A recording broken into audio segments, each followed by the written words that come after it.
Welcome to the virtual towers of Binary Arcadia, where the games go on long into the night. In today's video, you're joining Rich and I trialling out a new format of content for the channel. So basically, we're just going to be playing a game together and talking about kind of recent events, topical stuff in the games industry, just kind of general shiz, if you like. So yeah, it was just something we thought we'd try out because one, we get to play some games and just enjoy chatting to each other, but also gives you guys a bit of an insight into the nonsense that comes out of our mouth and maybe, you know, some interesting snips of upcoming games. Because today, Rich, do you want to tell the channel and the Barcadians what we're playing? We've both got the new Pro Evo demo. I think it was released a few days ago or a few weeks ago. Both got that, and we're just going to have a blast on that, see what it's like. Konami have said that it's really good, and it's a bit different to what they've done before. So, you know, it seemed like the ideal opportunity to give it a go and see what it's like. Yeah, so this is Pro Evo 2020. We've heard. I got onto it because there was an article somewhere which suggested it could be, you know, really bringing its game to FIFA this year. We've already had a little bit of a play, haven't we? Single player, Rich. Yes, mate, because it's been a few years since I've played a Pro Evo. I don't know about you, or a football game. Yeah, but mate, it's just like riding a bike. Put that many hours into it back in the day. Some may say. So we've formed some opinions which we'll definitely share with you. And Rich, you just want to tell everybody about how we set this up, because we were quite pleased with we managed to solve an issue there. Yeah, so it doesn't look like you can do an online play on the demo where you can select who you play against. It just wants to match make you with anybody. So we're actually doing what's known as share play, where Tabzy's in essence logged on to my PlayStation as a second controller. He can see the screen. I would say almost Google Stadia-esque, I guess, in some ways. It feels like the closest thing I want to get to Google Stadia. And I'm going to lay a disclaimer down now, just so everybody knows. I am getting significant... oh, here we go. The lag's not so bad. The controller lag doesn't feel so bad, but the screen keeps breaking up. The image is like... It's almost like the refresh rate is really slow. So I'm getting, like, Rich is probably getting all the frames of footage of the game, and I'm getting like half of them. So like there's big breaks almost between the motion. I won't moan anymore. So we're recording on screen now, aren't we, Rich, as well? I just saw. We are, mate. I've just set it recording. Fantastic. Right, let's dive into a game then. So we're just going to play a co-op game. So yeah, blah de blah. Oh no, hang on, mate. I was in the middle. Sorry, mate. Sorry. So we're just going to play co-op to start off with. We may play a bit of versus, but it depends whether we want to unify the channel or destroy it. So we'll see how we go. Well, especially since I'm handicapped significantly. Oh, so who do you want to be, mate? Who should we be? Because it's my team, can we be Manchester United, mate? We certainly can. Again, that could be divisive on the channel. We'll find out. Who do you want to play against, mate? Yeah, the worst team going. No, let's give ourselves a challenge. What, Boca Juniors? Did I see? Yeah, but they look a bit naff. They ain't that bad. Barca? That's ridiculous. Arsenal then. Go on then. Arsenal Go on then. Or do you want to just go Boca Juniors? No, we'll play Arsenal, like a Premier League match. It can be, yeah. Okay. So, let's kick off. So we should probably start off with, Rich, I think, you know, share our thoughts of the game first, and maybe a little bit of background of Pro Evo, because I think we've both enjoyed it over the years, haven't we? Yeah, I think, well, where would we be? 10 years ago now, probably? Yeah, probably 10 years ago. We've played, what would it, Pro Evo 1? I remember playing IS, when International it actually became Superstar Soccer. Oh, okay. And then it became Pro Evo, didn't it? And yeah, and did you hire it from the video from Choices down the road from where I lived? Yeah. And we smashed it. I mean, flipping heck, that just shows you how far we've come. I mean, you just don't do that now. No, exactly. Yeah, games rental shops are pretty much a thing of the past, aren't they? They're gone, aren't they? Here we go. We're in. So yeah, I mean, I love the game. I was always big on Pro Evo instead of FIFA, just because of the way it felt to play, the physics, the way the ball moved, and how difficult it was to score. Although we nearly scored within the first few minutes. Don't you think? Yeah, the satisfaction that you get because it was so tough to score. FIFA back in the day was relatively easy. You could score from like just past the halfway line. It was a bit messed up in that respect. But I think they've maybe gone the wrong way on this. I've played a couple of games on this, just sort of getting the eye back in, trying to I guess be less rusty for this filming, and I think they've made it too easy to score. No, definitely. Few goals I've scored, and I'm like, that shouldn't be a goal. Not on Pro Evo anyway. No. Maybe in FIFA, but no, I know exactly what you mean, mate. It's the scoring on previous games. You very much had to aim it, and if you didn't aim it in the right place, well, it basically wasn't going on target. And obviously, when you're snapping shots out in the heat of battle, that means you're missing a lot of shots. But in this, it's very much quite guided, isn't it?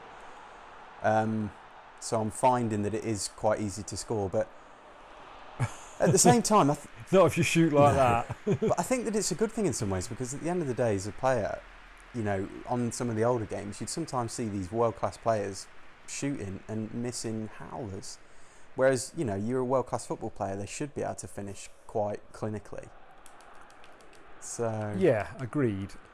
I do take your point on that one, but and I suppose until we start seeing 6-0s, 7-0s, well then, as long as the result reads quite realistically, exactly. I mean, I'm not. That's a perfect time for them to come to my second point about this game. Go for it.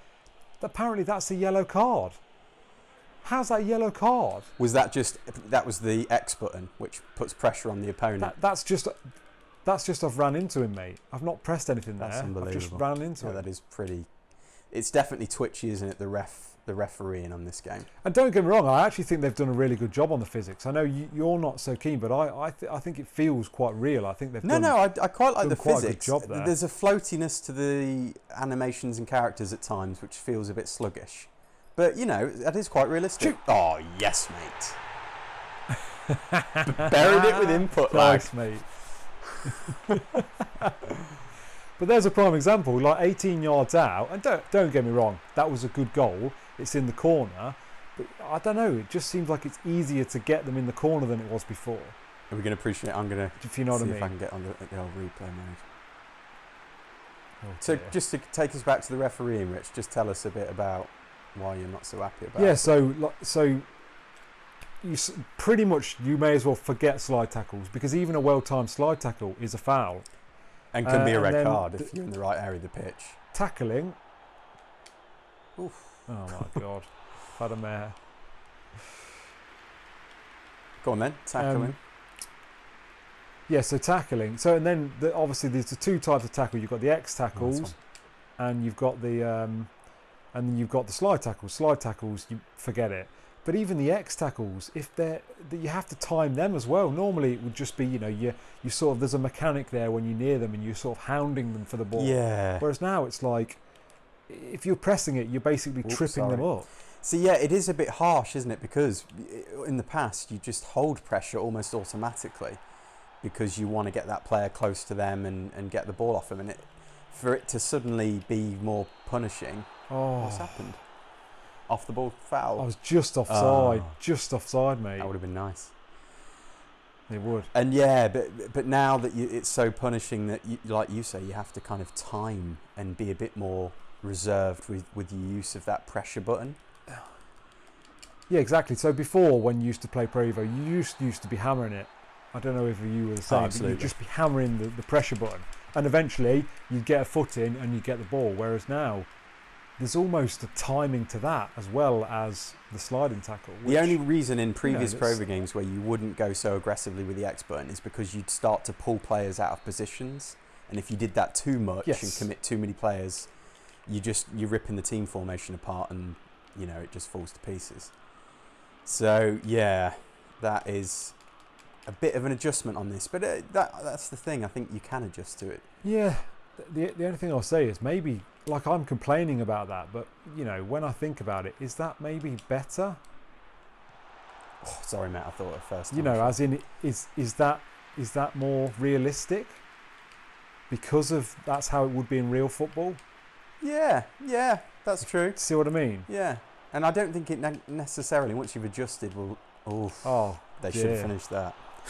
Lacazette. Terrible defending. Yeah.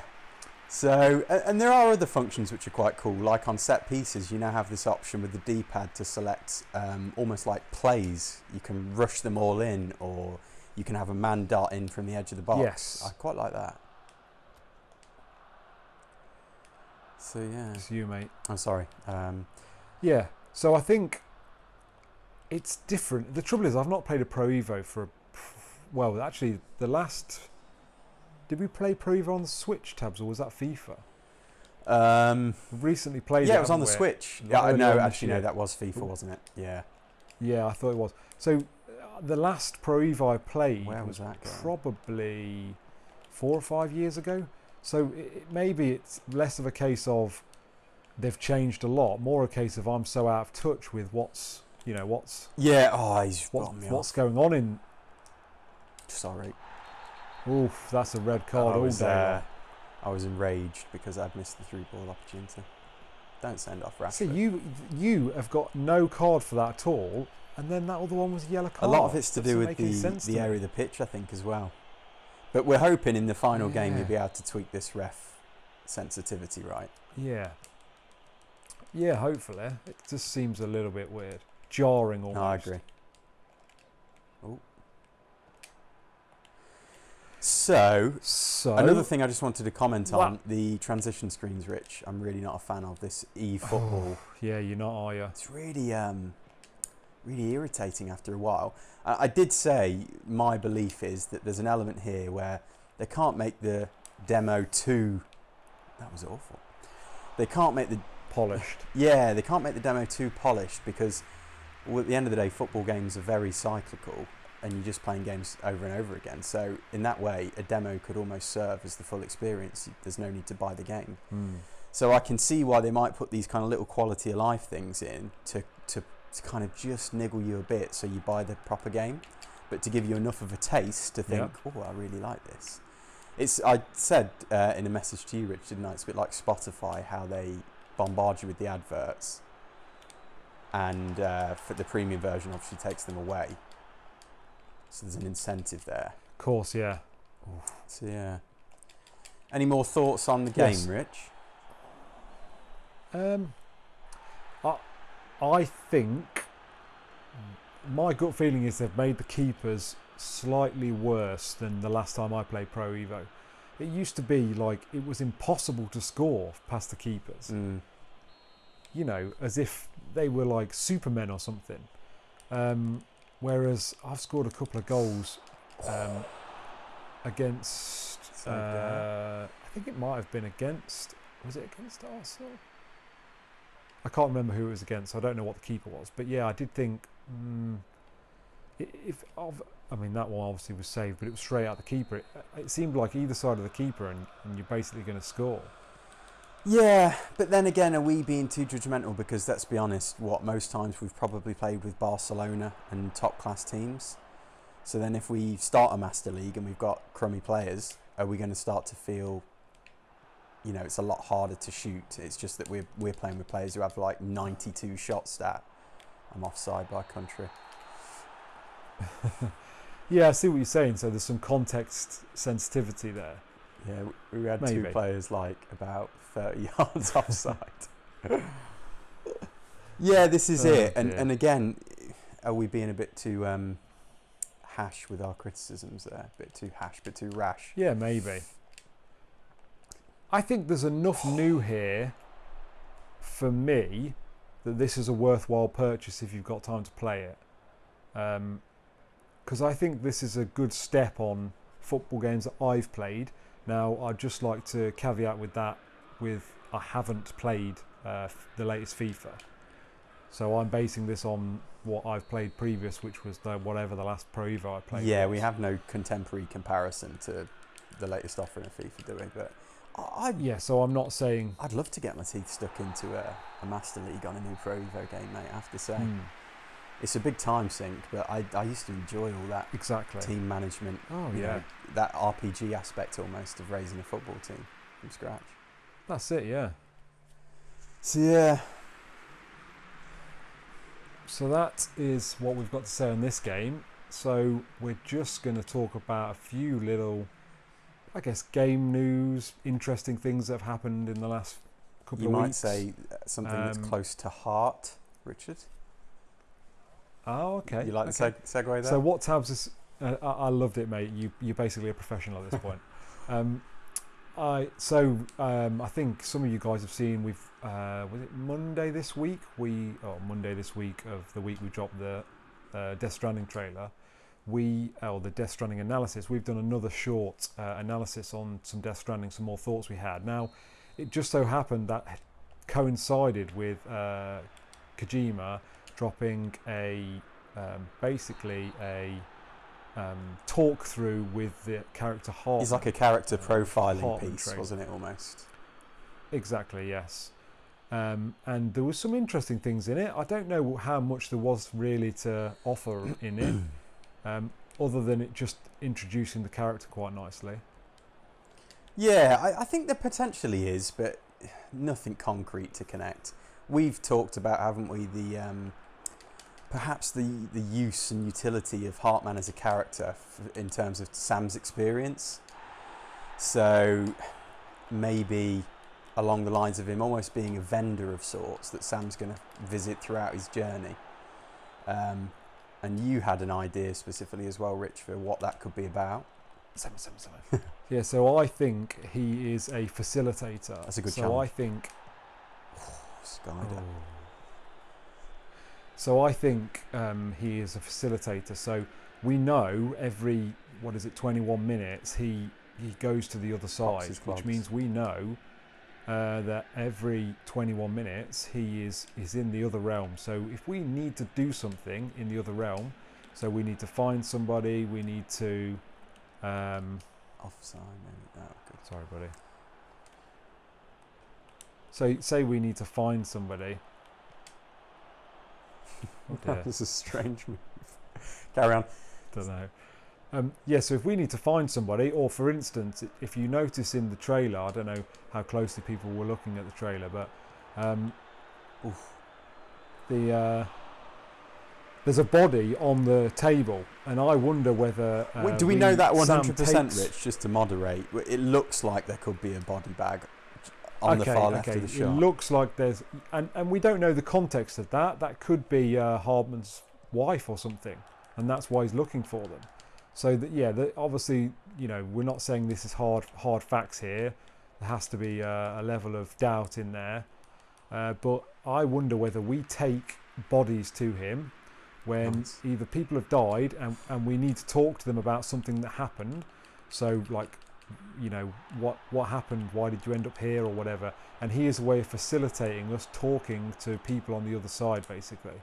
I really like that, because it could mean, it could be all sorts there, like key kind of people in the world, both, in present day, in the future and in the past, that you're bringing to, because you need valuable pieces of information, which will help you, reconnect the world, help you get clues as to how the Death Stranding occurred and how you may be able to, to solve it and to bring the world back to its normal state.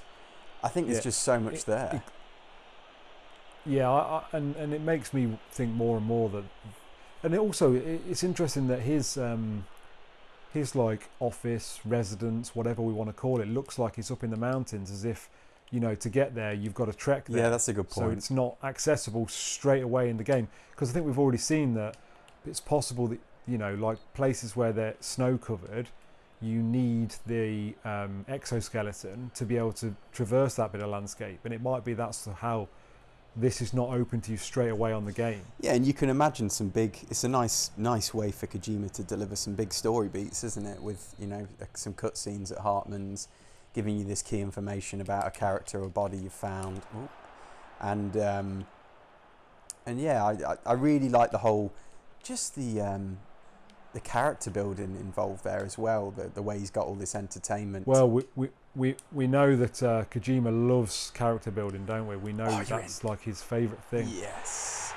Yeah, he does indeed, and I think especially autobiographical character building, which we can see. We know he's a big film consumer of all forms of entertainment and media, and I think he's played on that, hasn't he, with Heartman. We've seen in all of the other games that Kojima has made, he likes those like grand reveals of people. You know, like we've seen it with like when he reveals Revolver Ocelot for the first time. It's like a wow moment. You know, he introduces the character and gives them a load of info. It's almost like an information overload about the character, but that is what he likes to do, and I think that's what we were seeing there. That's almost like Hartman's piece where you learn a bit more about him. It's almost his introduction trailer. Yeah, no, absolutely. It was a really nice little glimpse into the world, and hopefully we'll have a few more of these teas. I think he did drop that at was it Gamescom? It was like a behind the scenes, yes, and then we publicised it. A few days later, I think a few days later he put it on his Instagram, or did PlayStation drop it possibly. And it's an interesting segue that I mentioned PlayStation, which, as we know, as far as we know currently, Death Stranding is going to be a PlayStation 4 exclusive. Although there are hints that might not necessarily be the case, given the fact that the box art we've seen doesn't say on it exclusive to PlayStation, or I think the brand is only on PlayStation. I think people feel there could be a PC port somewhere down the line, but speculative. I think that's what's being said. But recently, and I think, was it this week, or was it no? Was it the 30th? Did I read 30th of this month, Tabs? Go on. That the PS4 has sold. Has hit the milestone. It's sold 100 million units, basically. Wow. Worldwide. So that is a big achievement, isn't it? There's a foul there. Yes, obviously I believe there's only 2 other consoles that have reached this milestone. And I think you were telling me, the Crossy. I think you were telling me, Rich, that is the Switch on the same trending curve as the PS4? So the not only has the PlayStation 4 reached 100 million install base or units sold, it has also done that in the fastest time, beating previous was the Switch, the Wii. Sorry, I apologise. So that's interesting. But the previous fast was the PS2, but also the Wii did get to 100 million. PS2 was around the PlayStation 150 million, I think, wasn't it? Something. I don't think it'll ever. Yeah, reach. That's the biggest selling. Yeah. No, there's some talk that it might do, but probably not, because it's coming. You know, we're shortly going to see the PS5. So, but I think it reached 100 million faster than the PlayStation 2 by 2 months, I believe. But I think more interestingly, which is really unusual, that nice. Which was really interesting. Beauty. I did win that. Which was really interesting that you did. Good work, buddy. Which was really interesting that it's normally what you would expect is you would expect like the sales of a console to flatten out, so they would be a meteoric rise of the console, and then it would sort of tail off and just be quite steady. But actually, the PlayStation 4 has done something that it's not really been done before, and it's continued to sell the same amount of units almost steadily. It's had a steady incline to where it is now, which is incredible, really, especially in this day and age. Sony have got it down, haven't they? The formula. They've got that brand recognition and trust. They've got that fan base going into console launches. They always hit high with the hardware these days, to empower the developers to make great games. And not only that, they've got great first-party developer support to make these stunning gaming experiences like God of War and Spider-Man and The Last of Us. So they've just really got a great approach, I think. Absolutely. And then the other thing to mention, which you've just mentioned, which I was coming on to, is the fact that the Switch is currently selling at the same pace as the PS4 was at this time in its life cycle. So there's a possibility that the Switch could also sell 100 million units, but I'm not sure whether that's got the longevity that the PS4 has had. I'd agree. I think it's too late in the kind of this generation's life cycle. I think it will take a big hit next year with next gen, as you know, we start to see experiences being compared with that, and the Switch is going to feel even more outdated. I mean, at the same time, there's a fight. At the same time, it is a great companion console, isn't it? It sits really nicely behind or next to, say, you've got a nice PC, or you've got the PS4, you've got an Xbox. It's so you can see it. It's almost like they're not competing in that respect. So I think it's got potential. Good save. But yes. I just feel Nintendo need to be on it. So they need to make sure they keep delivering the software, and also they're going to have to update with a more powerful iteration at some point in the near future, I would say. Definitely, just to stay relevant. Yeah, exactly. I think the thing I would worry. I mean, we already know there's a PS5 probably coming next year. Well, I guess that's almost a certainty, coming next year. And oh dear. Sorry, mate. I've just had to get so we know there's a PS5 coming next year, and in the next 12 months, we're going to see some of the best games the PlayStation 4 has to offer. Death Stranding, Last of Us 2. We've already seen God of War 2. Was it God of War? Whichever one it is. 4, 5, 3. Well, it was a reboot, wasn't it, really? So it's just called God of War. But okay. I can't remember. Is it 4? I think it might be 4. But then there was a PSP version. It's hard to say. Where are you, mate? Are you off? There you I wasn't even that man, but I've got there. So yeah, absolutely. I mean, congratulations to Sony, and good luck to them. And I'll continue buying the consoles, that's for sure. Probably another good segue for us, Rich. We were just talking about, competing console manufacturers. Would you want to talk a bit about the Phil Spencer interview we've both caught up on go this for it, week? because that's really interesting. Yes. Yeah, mostly interesting because, and the reason for the segue is he made a big point in that how he, and I suppose by extension Xbox and the Microsoft, the games console department of that company, they're not about, competition, stealing attention, playing companies off against each other. They're more about being inclusive. And in fact, I think he was basically saying that it grows the medium much better when you have these trusted pillars of the games industry working alongside you, delivering great experiences. And to be fair to him, I thought it was a really good point and quite a classy statement to make. Yeah, and actually, it sort of goes against what is perceived to be the standpoint. The standpoint that everybody that certainly I speak to has is that Sony and Microsoft want to see each other fail, and each time something goes wrong for each other, they look at it as it's a good thing. But actually, he was saying completely the opposite, because he was basically saying that has merit, because we've seen E3's conferences in the past where there's been mic drop moments between them. They have been quite competitive and almost a bit slighting of each other. And that has roots going back to the grassroots of gaming with Nintendo and Sega. I think there was literally some sort of advert back in the day of Sega. Sega has what Nintendo don't, or something like that. Which is literally in your advertising, your media, your marketing, shots fired directly. Yeah, absolutely. But we're in a different time now, aren't we? Yeah. If we're not careful, we're going to get into a point where the likes of Google are taking over, and then we all end up in a scenario that maybe we don't want to be in. Well, exactly. I think what he's saying has more relevance now than ever before. There's some consolidation going on, isn't there, in the industry at the minute, where they're choosing their sides, I think. We've said it before.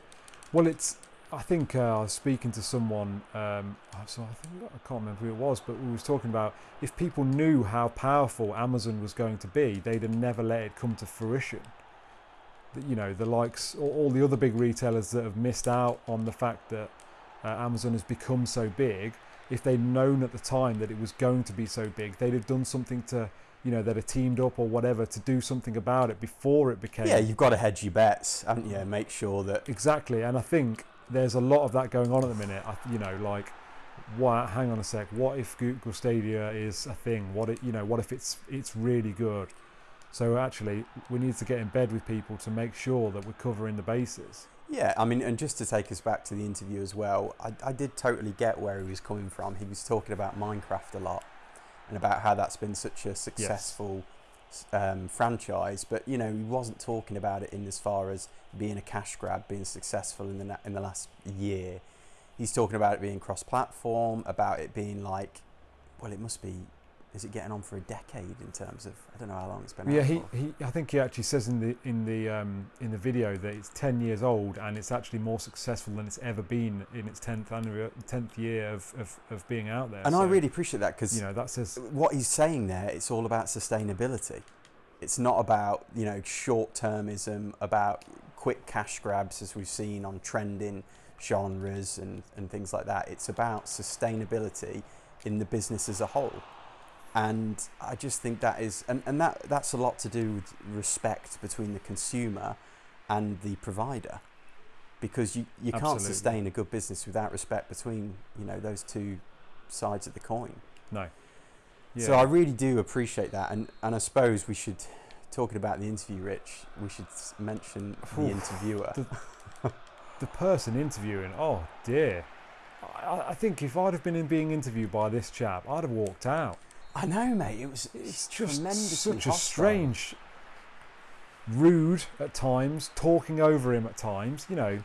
And don't get me wrong, I'm not saying that this chap's royalty and he needs to be, like, have ultra respect and he's, you know, should be held up as, you know, the king of gaming or something, you know, silly. But I do think that he deserves a bit more respect than talking over him. And I think there's a few times he actually laughs at some of the things he says. Yeah. As if, like, that's stupid. I'm all for probing questions, and I'm almost glad some of the questions he asked were probing and were poignant, you know. Talking about the success of Xbox, the drought of exclusivity, you know, all poignant and... Sorry, mate.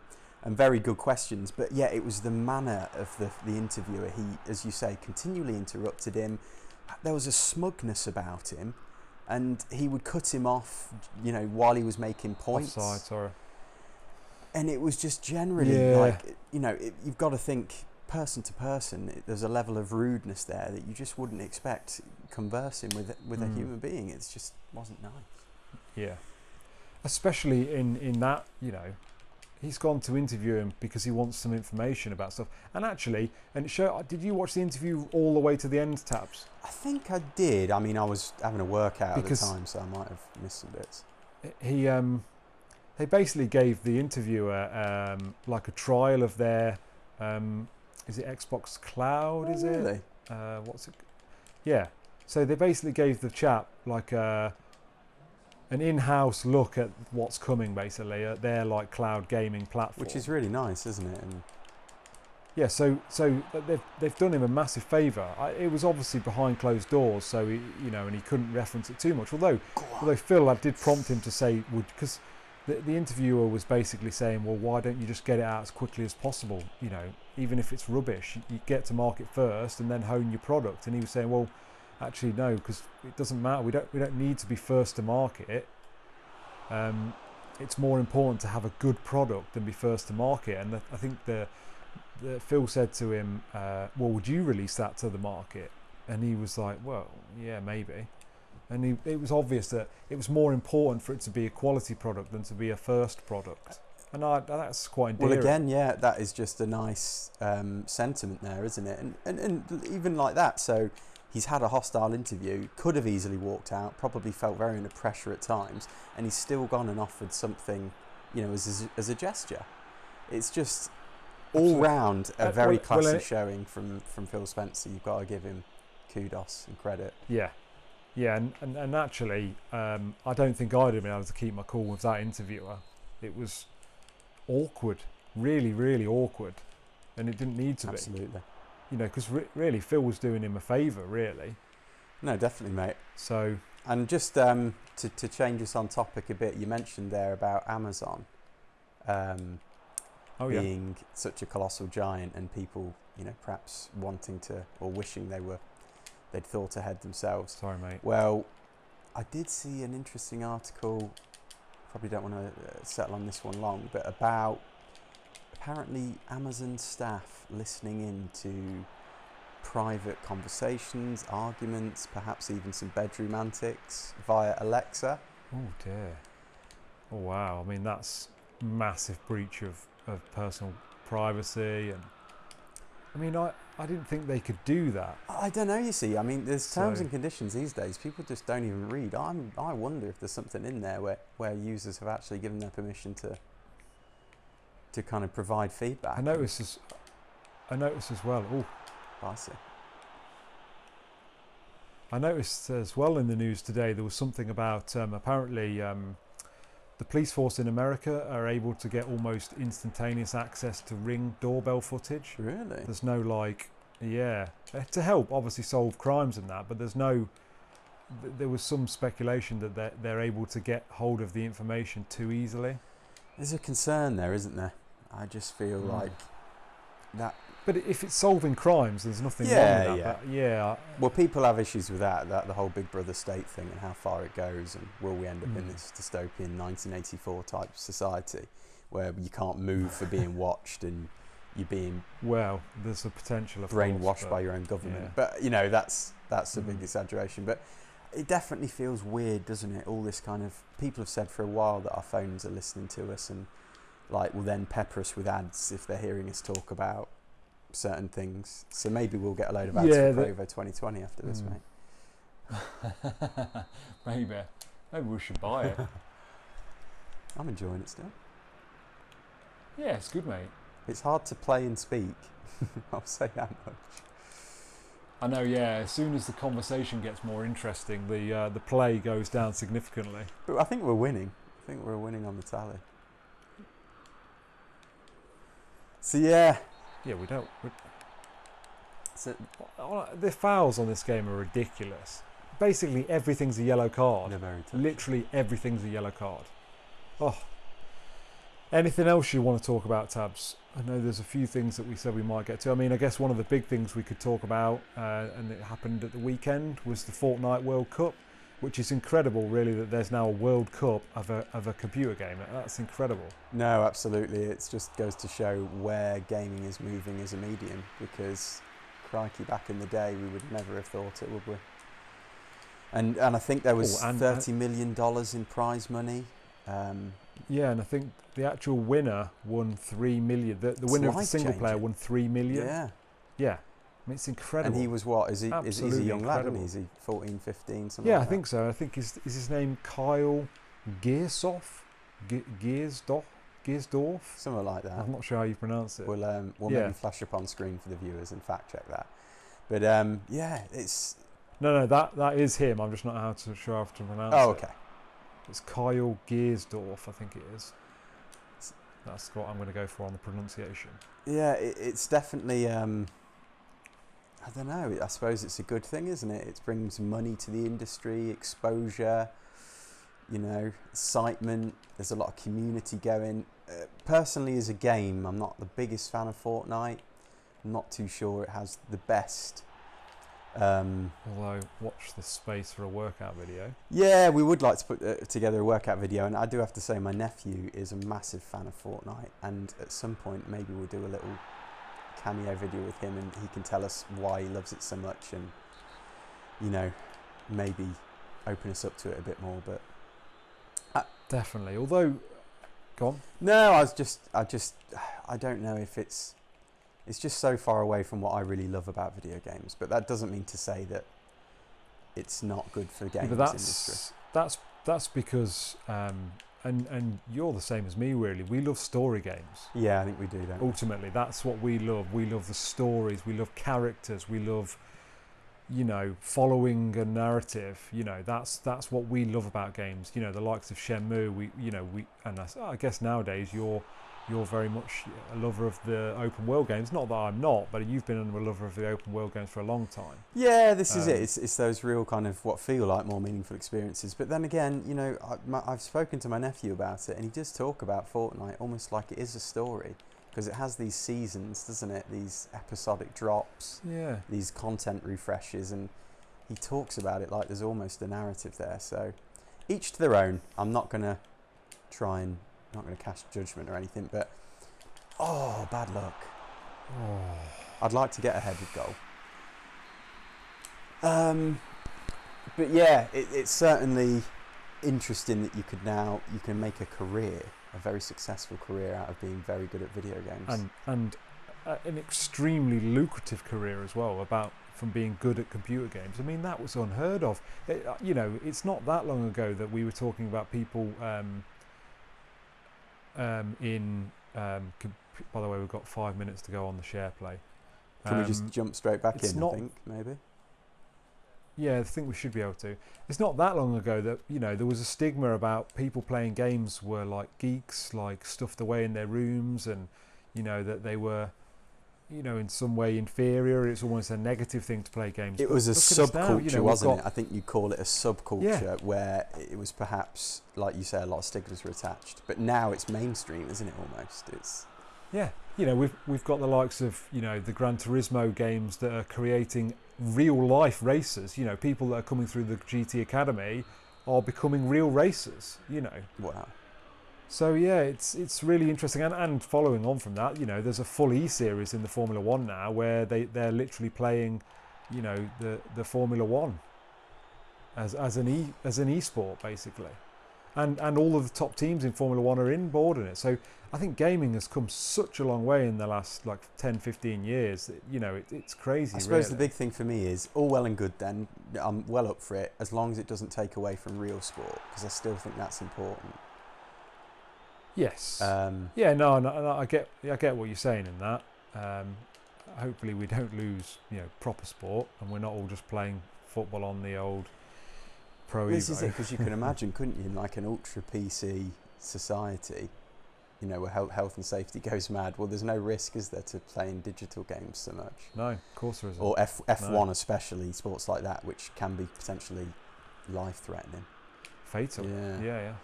So, but hopefully that will never take place. So I did just think of a good segue, Rich, but I've lost it. I was going to talk about, because we're kind of talking about the future games, and I saw something really interesting about Elon Musk, and he started up a company. Sorry, mate.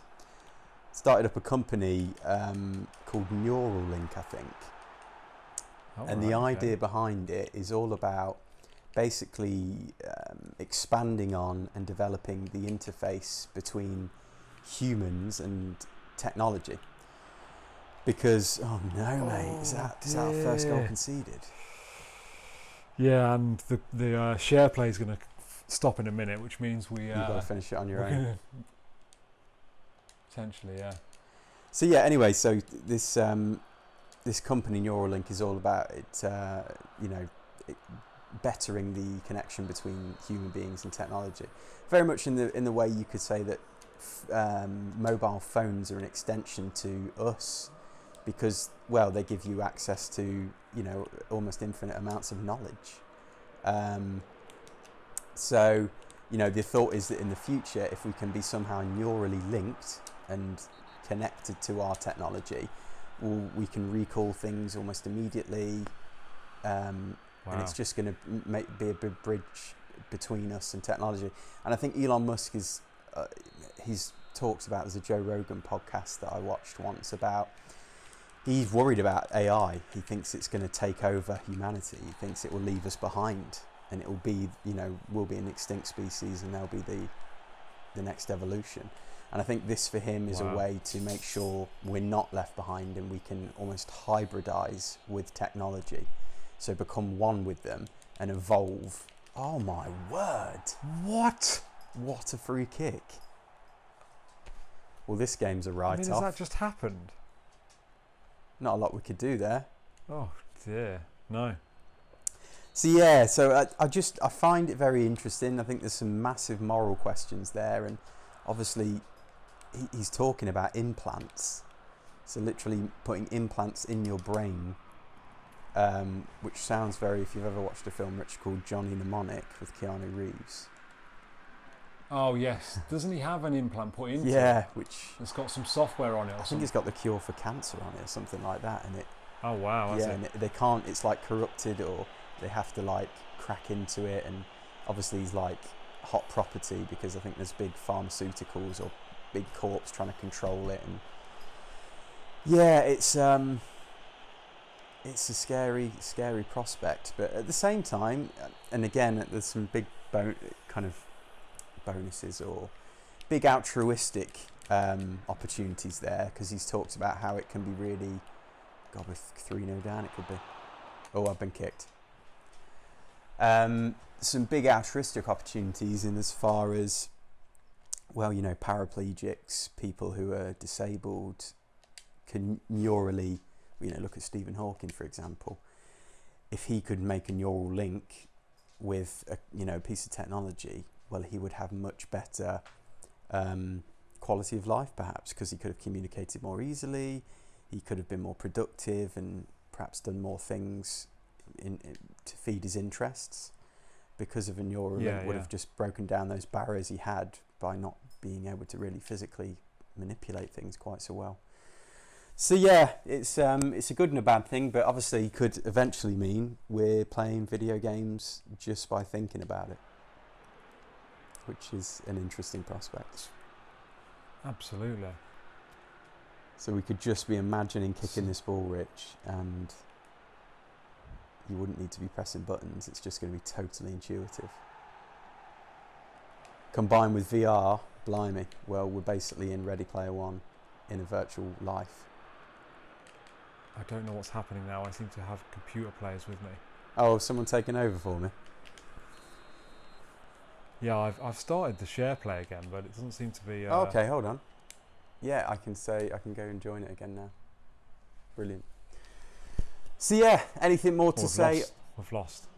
On your link, Rich? No, mate, I don't think... I mean, it sounds cool. It just sounds very futuristic and 25 years away to me. But, you know, what do I know, I guess. No, I think you're right. I think it will be a long time away. But it's interesting to see where the world might go.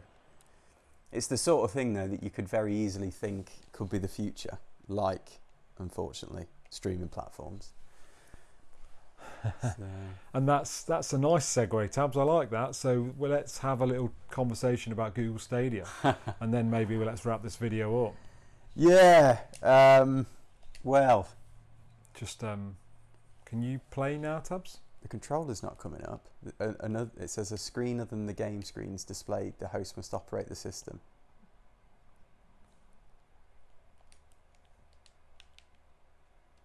Hang on. Share play. What did we do before, mate? You had to let me play, didn't you? I was watching and I had to be given. Did you go back to the party? Oh, I've done it, mate. It's fine. Yeah, so Google Stadia, basically, I think it's burning up in the atmosphere before it's even reached us. What do you think? There we go.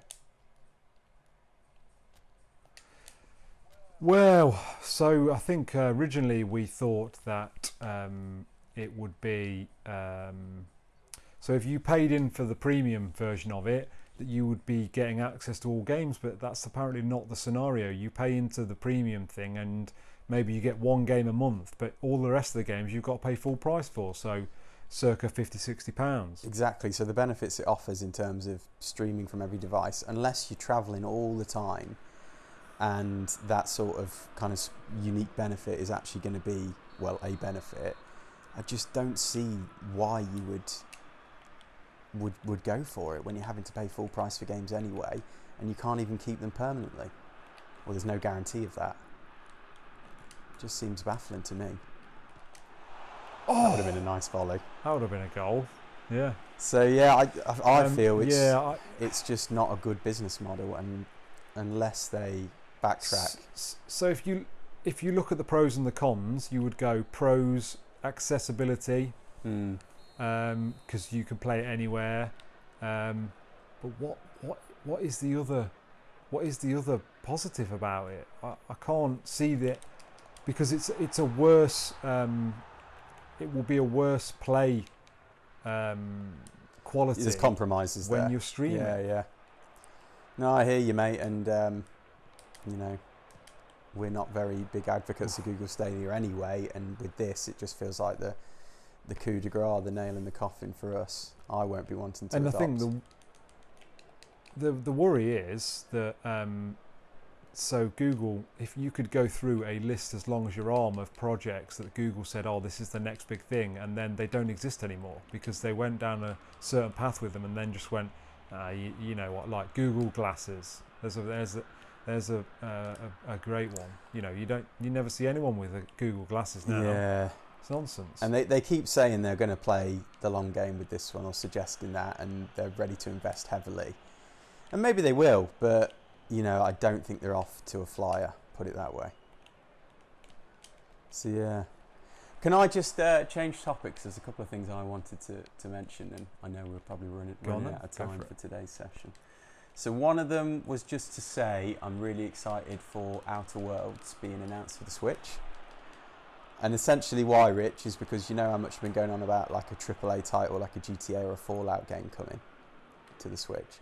And this is basically like a Fallout game, because Obsidian, who develop it, they are most famous for Fallout New Vegas. I think they pretty much did that, you know, created that whole game, and it's lauded as a really good expansion and game in the series. So yeah, I'm just really excited that they've announced this. As long as this new Outer Worlds game is, you know, lives up to their pedigree, then it's really exciting. I don't know how they're going to get it on the Switch, because it's a big open world game and a next gen one at that, or at least cross gen. Terrible shot. Yeah, it went great. Yes, yeah. But I'm really excited. Yeah. Maybe they'll just scale it down though. Yeah, I mean, I'm sure the Witcher 3's coming, isn't it? And that's a massive open world game, and one that still challenges software, I think, hardware rather. So yeah, there's obviously a way to do it. Get panic button on it, maybe. They're stellar converters to Switch these days. But yeah, it's just very exciting as a Switch owner and an advocate. And then the other thing I was just going to mention, remind myself anyway. Go on. Oh yeah, it was just that, and I think I've mentioned this to you already, but The Boys, which is a TV series, yes, newly released on Amazon Prime. It's excellent. I give it a big recommendation to all the Barcadians out there. Wow. Think, if you like your superhero stuff, great, definitely watch it. But think Watchmen vibes. You know what? I was just going to say, is it a bit like Watchmen? Yeah. Which is a brilliant film. You should watch that if you've not seen it, guys. It's got that darkness and grittiness that perhaps we don't quite see in the Marvel. There's some gruesome stuff there. It's very R-rated, as they would say in America. Definitely some graphic content to it. But it's got its own identity as well. It's not just, a kind of a Watchmen clone by any means.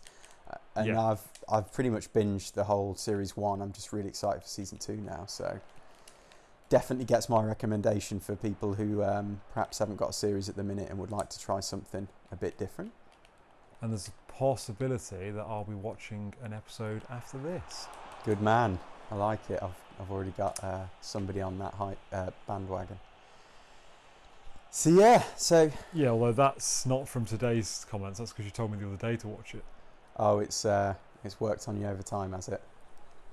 I've sort of finished a few bits and bobs, so I've got time to take on a new series, so to speak. Good man. So yeah. I think that's probably everything I wanted to say, Rich. Unless you had anything you wanted to mention to all the. Yeah, I think the one thing I'll say is we're currently trying to come up with a name for this, like play like gameplay news show, because we'd like to do more of these, but we're only going to be able to do more of these if we can come up with a name for it. So answers on a postcard, please. We're outsourcing, are we, Rich? This is going to be an open source project, whatever they say.